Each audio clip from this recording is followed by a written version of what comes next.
My name is Gina Paulhus, and I am the owner of Homebodies in-home fitness training. I'd like to introduce you to Courtney Thompson, a nursing student at UNH. Thanks for coming on the show, Court. Of course. Courtney does not know the subject of today's show, but we are going to surprise her. So, what do you think this show might be about? I don't know, probably cardio, running, walking. You're kind of close, because our listener question does go over cardio, but the subject of today's show is all about butts and guts. Okay. Can you handle it? I think I can. All right, awesome. Be sure to stay tuned until later to find out if walking for fitness can truly be enough. So the first one we're going to do is focusing on the glutes. I've done a show before that we did the clamshell exercise, and today we're actually going to do the super clam. So the super clam is you lie on your side, and you're going to take your hand and resist with your knee. So as you lift your leg up, you're pushing down with your hand. So the regular clamshell is just without the resistance. So we're going to put the hand there and resist it to give a little bit more strengthening of the hip and glutes. So go ahead, Courtney. I'm going to have you do about 15 of those on each side. Okay. I'll let you know when you can switch.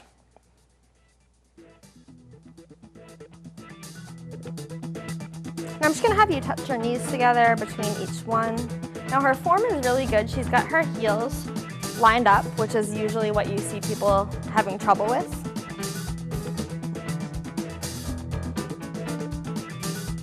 I'm going to have you switch sides now. So where do you feel that one working? Right here. In the inner thigh area? Okay.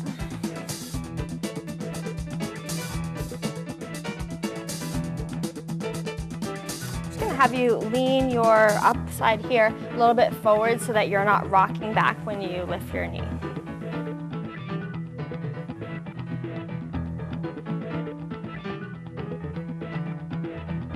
Is there a difference between sides? Yeah, I noticed this one more in the back. Okay. What about the one that's harder? Is there one side that's harder to do? I think the other side. Okay. So a lot of times your hips are going to have different strength levels. We still want to keep the reps the same from one side to the other, but you want to match the weaker side, so don't do 20 or 25 on the stronger side and then only 15 on the other. So that's good with that one. You can stop. Okay, so now we're going to go into some abs, and it's going to be an arms overhead ball crunch. So, gonna cross your arms, touch your palms together, lift up and down, and up and down. So what we're doing with this workout is we're alternating between the glutes and the stomach so that you can rest one part of your body while you're working the next. So I'm gonna have you go ahead and try those crunches. Okay. Good. So actually we're gonna cross at the wrist. Perfect. Is that hurting your shoulder at all? No. Okay. Courtney's kind of been nursing a sore shoulder for a little bit of time, so I just was checking to make sure. I want you to really hug your ears with your arms, Court. And lift your chin up more. So your chin is the highest point and higher than even your forehead. Nice. Let's try a few more of those. Good. So Courtney has a lot of experience with gymnastics and gymnastics conditioning. Did you ever do crunches like those in gymnastics? Yeah, but more so we would do them like this. Okay. Or like the twisting ones. Right. So. Did you notice a difference when you had the arms up? Or did it feel different to you at all? Yeah, I'd say that I felt it more because it was like my head was out further, so I was feeling it more in my abs. Okay. Versus the other one, it's like more reps before you actually feel it. Yeah. So when you do strength training, if you get up to about 15 to 20 reps, that's really the most that you should do to get stronger. Once you go beyond 20, you're starting to get more endurance. But if you actually want to develop the muscles in your stomach to get that coveted six-pack that everybody wants, you want to make it hard enough that it is burning and you're really feeling it. Really by 15 reps is good. So anything you can do to increase the difficulty is better than just doing hundreds and hundreds of reps. So the next one we're going to do is back to the butts that I had said from the beginning. So let's get rid of this guy. So this is goblet squat. You're going to hold the weight, the feet are wide, and just hold that weight right to your chest.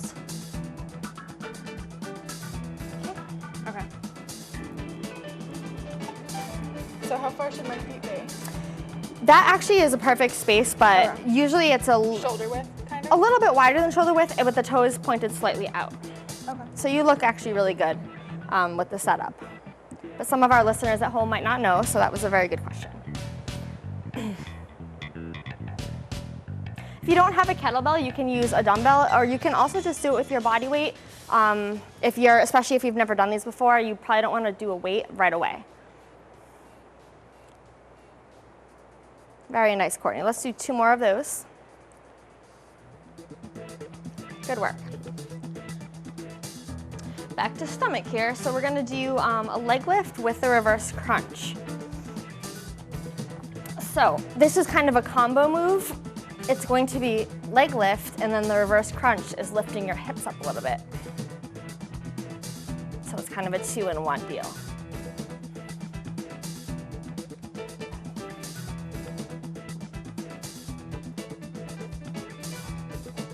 So where am I on? The hands are gonna go right under your thighs. And that helps protect your low back. Good. A little more subtle with the reverse crunching. I also don't want your feet to drift past here. Okay. So just a little baby one. Nice.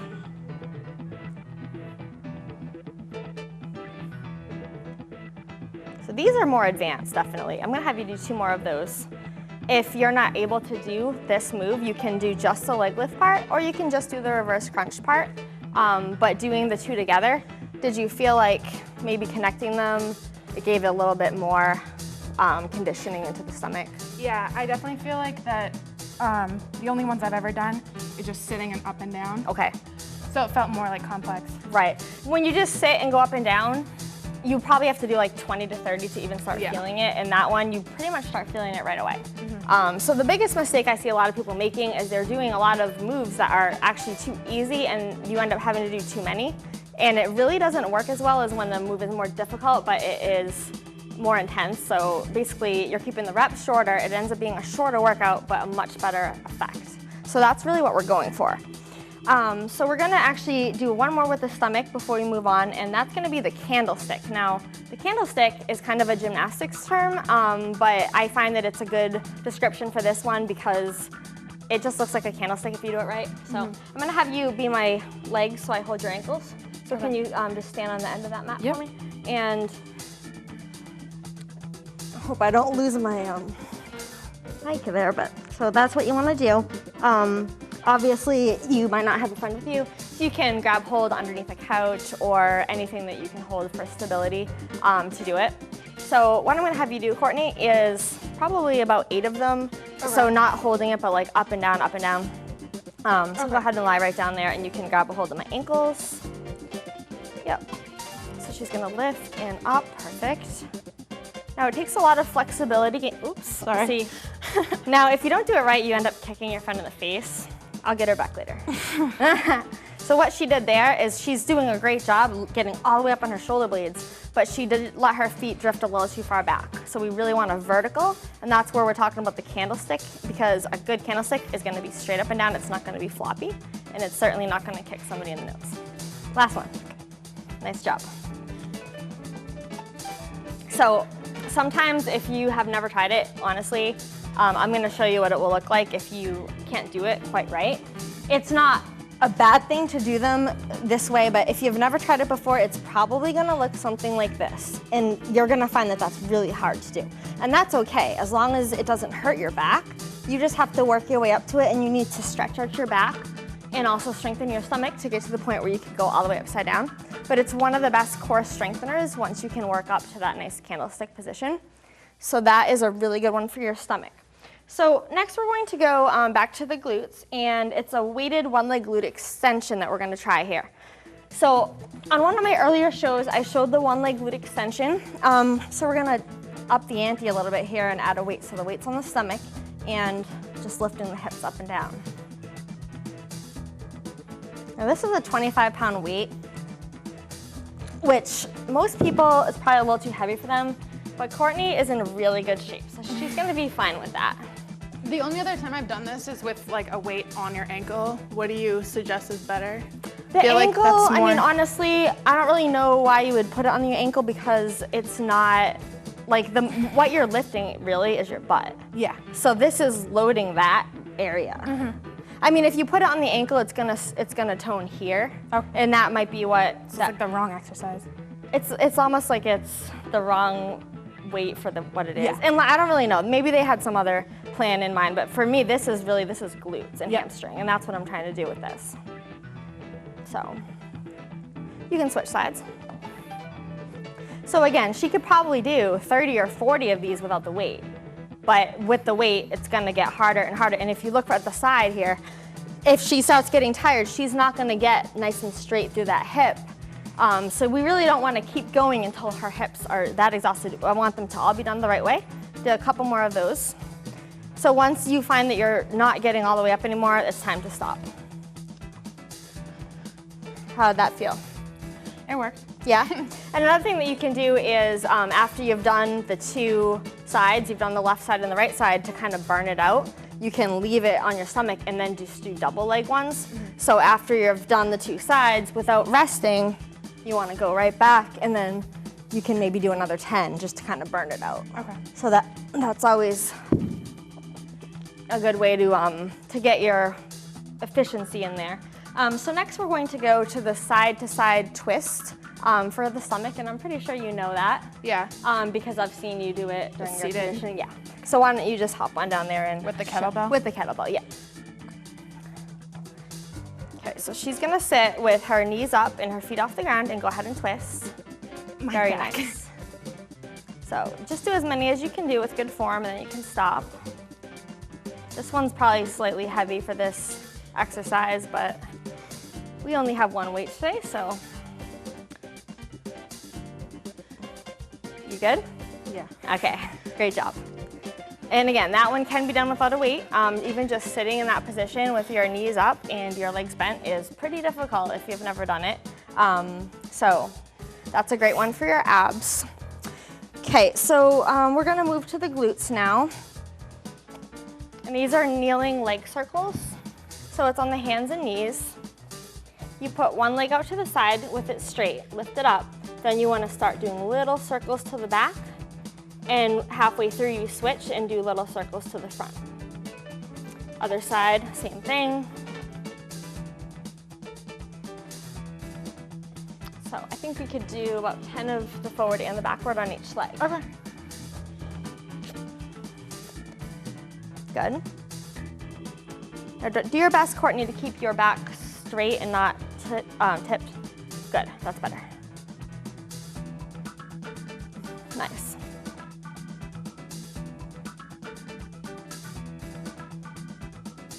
Very good. Drop the right hip a little bit lower, but lift the foot higher. Nice. This one is good to do in front of a mirror if you have it, because it can be really hard to know how your form is without that feedback. Good work. Is that a new one for you? A little bit, yeah. You've done something similar to it? Yeah, kind of just like the bent knee out. Right. So when That you one's go, not yeah, when difficult. you go with a bent knee, you're taking less weight into the hip, because the longer leg is going to be more weight. The further away from your center of gravity with a straight leg, your foot is what, 3 feet away from you. Yeah. So that's going to be a little more difficult. So you can definitely do it with a bent leg and still get a pretty good effect. But we're trying to go for the max here, because this is all about butts and guts, and that's a very serious subject. So we have to use all of our weapons of mass destruction on those body parts. So after doing all of that strength training, we need to do some stretching to make sure that the muscles don't tighten up. So we're going to go with a Piriformis Stretch on the floor. So that's going to be one ankle up over the other knee, and you're going to pull that thigh in and move your head towards your ankle, and just hold that. How long do you recommend doing that after a workout? I would say for the stretching after the workout, 20 to 30 seconds is perfect. If you have a lot of tightness, you can do 2 or 3 sets, but for most people, 1 set is sufficient. So I'll let you know we can switch sides. I'm just gonna have you try to get this knee out a little bit more. So the knee, but this knee is good. Okay. Yeah, so perfect. And you can switch. Good. You can do it leaving your head back on the floor, but you get a little bit of a deeper stretch if you do sit up. Okay. So if your neck feels all right, then definitely lift the head. If your neck hurts too much, you can put it back down. If you do the stretch before the workout, you want to keep it to just 10 seconds or less, because stretching a long time before your workout actually weakens your muscles, and you don't want to do that before the workout. Very good. Okay, so you can let go of that one. And then we're going to go to a stomach stretch. So on one of the earlier shows, I talked about a lot of these exercises are either named after a food or an animal, because that just helps people remember. So this is the seal stretch. So that's gonna be on your hands, and you look up like this. Now, if you have a really tight back or tight stomach muscles, you can do it on your elbows, and you can still get a pretty good stretch that way. So I would definitely try the elbows first if you're not sure, and then you work your way up to maybe getting straight arms. Okay.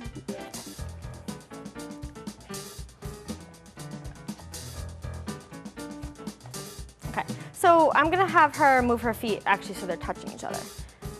Good. Even the heels if you can. So you really have to squeeze your butt hard. Perfect.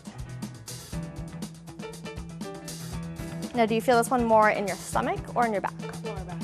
Okay. Yeah, so her lower back, from doing gymnastics, it gets pretty tight and sore sometimes. And she also runs quite a bit, so that probably contributes. But you're gonna feel it in your stomach if that's tighter, or your low back if that's tighter. You can come out of that one.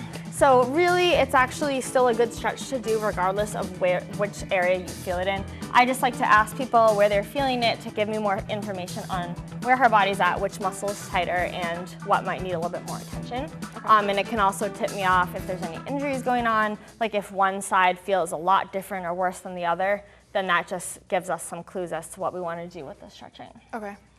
Did you have any questions about the workout we just did, or any comments about it? Well, like you said about stretching before, Yeah. workouts can sometimes not be as good. Well, saying that I run like every day, would you consider stretching before that a good or bad thing? I mean, other than the little things like calves and... Yeah, so when you run, do you sprint or is it more just jogging? It's more of just a jog. So the thing about jogging is you don't really, it's not the fast way. Yeah, so basically what we're dealing with when I say the stretching weakens you is it weakens your max force output. Okay. So if you're gonna go and try to squat or bench press as much weight as you can, you don't wanna stretch before, because that is gonna weaken you. But jogging does not require max strength. Okay. So if your body feels better and you perform better stretching first, go ahead and stretch for 20 to 30 seconds. If you just want to loosen up a little bit, just a quick active flex tip concept, like 10 seconds of stretching is enough. Okay. But so that more applies to like a weight training type of thing. it does, Okay. or even a sprint workout Yeah. if you were to do that. But if you want to actually create a lot of change in your flexibility, it's much better for you to stretch after the workout when your muscles are warm. Okay. So if you stretch before, you're never going to stretch after, or you probably won't, because who stretches before and after? It's just not going to happen realistically. So I would save it for the end. That way you really do make more better flexibility gains. Okay. So it's actually time for the listener question of the week. And I'm glad that you brought up the subject of running, because it's part of what we're talking about here. Here's the question. Dear Gina, I really hate running, and I am wondering if you can get in shape just by walking. I'd rather walk 3 miles than run 3 miles. Does it really matter whether I walk or run as long as the mileage is the same? Well, many people enjoy walking for fitness and wonder why they should ever worry about running. Sure, walking takes longer to cover the same distance, but are they equivalent mile for mile? And is running safe for just anyone? Well, the first subject I want to bring up with this question is that walking and running burn roughly the same calories per mile. They each burn approximately 100 calories a mile. So you're thinking, okay, I could do either, right? It doesn't really matter. While on the surface this makes a case for walking, as long as you don't mind how long it takes, the fitness benefits are not the same. However, if your concern is heart health, accumulating many miles of walking per week is really all you need. So it really comes down to what your goals are. What kind of goals do you have for your fitness program right now? As far as running goes? Like as far as when you think, oh, I'm doing this, and this for a workout, like if you just think in your mind, like a lot of people say, I want to manage my weight, I want to improve any injuries that I might have. I want to keep my cholesterol down. Like, what kind of things kind of come to mind for you? I really just want to keep my cardio well, and I also like to work out with weights and such for like a fitness, like kind of like my ideal self, so to speak. Yeah. As well as trying to eat as healthy as I can. Okay. So it's kind of like a maintain like my physical fitness as well as I can. Very good. So, so in that instance, I would say if you can run, I would lean towards that. And I know that you do run pretty regularly, right? Yeah. Like, how many miles a week would you say? Usually 4 miles a day, unless it's bad weather, then I kind of take the day off. But, oh, okay. Yeah. That's a good way to plan it out. So you run outdoors? Yeah, outside. So what made you decide whether or not you walked or ran? I guess time. I usually have not so big of a time schedule, so I try to keep it to a quick, 35 minutes is usually how long it takes me. So it's like I'd rather do that than walk for 2 hours. That makes sense. Yeah, definitely. So some people have had a question about the incline walking on the treadmill, which Courtney actually does outdoors, but a lot of people do a lot of the treadmill work, especially in the wintertime. So incline walking is actually more similar to running than it is to walking. So to give you an idea, if you're gonna burn about 300 calories maybe per half hour with the running, you're gonna burn similar to that if you do an incline, maybe at a 3.0 miles per hour at 8 to 10% incline. So some people want to minimize the impact on their joints, and that's kind of a good compromise to be able to still get the caloric burn that you're looking for. Hiking could be in that category. The only thing with the hiking is you're going to find a variance. Like, you don't just tend to hike up like this crazy hill like for 30 minutes. Like, it's just not realistic. So, the treadmill gives you really a specific control over that incline. But that's really a good solution for somebody that wants to minimize their joint pain. So the other component about this, walking, running debate, running is safe for you as long as you don't have major injuries and you build up to it. So there's this myth kind of floating around that running is bad for you. It actually isn't. It's bad if your body isn't prepared for it, if you're too heavy for it, or if you have a really severe injury to one of your joints, it's definitely bad. But the human body was designed to run. Like, our actual bodies are meant to do that. And in some ways, running is actually more natural for us than walking is. I know that Courtney has had various injuries to your body, but do you find that, are you able to kind of manage them and still run more or less? Yeah, I notice, it obviously depends a lot on the type of shoes that I wear, but for the most part, I feel like if I'm really consistent with how I do it, my body adjusts to it. Okay. If I take too many days off, I notice that things hurt more. So as long as I'm fairly consistent, I find that it's worked really well. Right. So probably a lot of people, they try to do this like weekend warrior thing, like they go out on Saturday and Sunday and like, yeah, I'm gonna work out, and then as the work week picks up, and in her case, like she goes to classes, if you don't do it and then you go back on Saturday and you haven't done it for 5 days, like, it's gonna hurt. Yeah, exactly. So that's really, that's people's, a lot of times the problem is you're not consistent enough. And she is only 20 years old, so you would hope that her joints are kind of still intact. But if you do gymnastics, that isn't really the way it works, because your body is pretty much broken by the time you're 15. Yeah, you're old when you're 16. But, I've worked with people of all ages. Most of my clients are in their 50s, 60s, and even beyond. And I'm not trying to say that everyone should run. I'm not. I'm just saying that try not to rule out what you can do. Like, she has bunions, and they are a big problem. But it's like, I just think that a lot of people shortchange themselves, and they're like, oh, I can't do it. And like, you just say that too much. And before you know it, you're just like sitting on the couch eating Cheetos. So it's really to your benefit to take little baby steps and try things that might be slightly outside your comfort zone. Do you think that Yeah, I makes agree. sense? Yeah. Oops. Okay. The other thing that she touched on a little bit with the shoes, having the proper form and the proper footwear is a big thing with the running and keeping your body healthy. So make sure that you replace your shoes about every 6 months, and that you have a coach observe your form and make sure that you're running with the proper form.